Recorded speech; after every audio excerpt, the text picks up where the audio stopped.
Hello everyone, how are y'all doing today on this fabulous Sunday?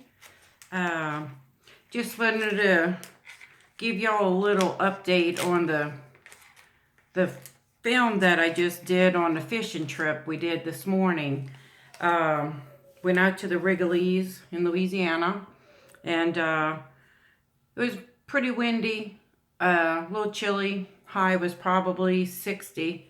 The wind was probably blowing 60. I'm exaggerating, but it was a good 20-25 mile an hour wind gusts. So I was spinning around in my kayak, like the hands on a clock pretty much.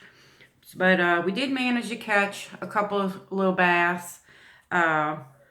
Probably would have caught a little more if we hung out there a little longer and just fished it a little bit with, but I'm going to update it and probably try it again on Tuesday and see if I can go to the same spot and catch some fish. Just wanted to show y'all though what I tried several things out there and ended up catching on a rattling shrimp, which is usually my go-to when I go out there and I am fishing the on top of the bass holes in the grass beds.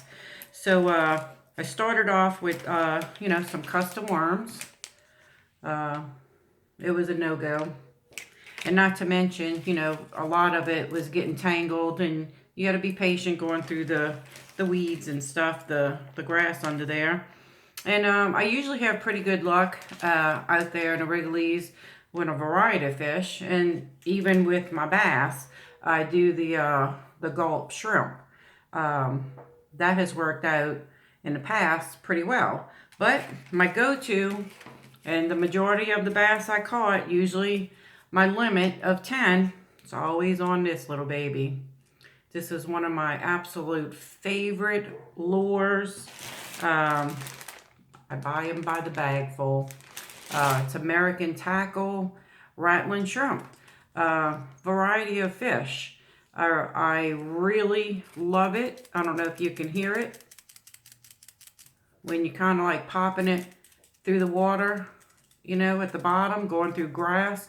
You can make it a little bit weedless. The hook sets in, comes underneath, and it sets in here. So it's not really an exposed hook, but when the fish bite it, it's usually a top bite. So I usually get them pretty good. So without further ado, let's roll today's happenings.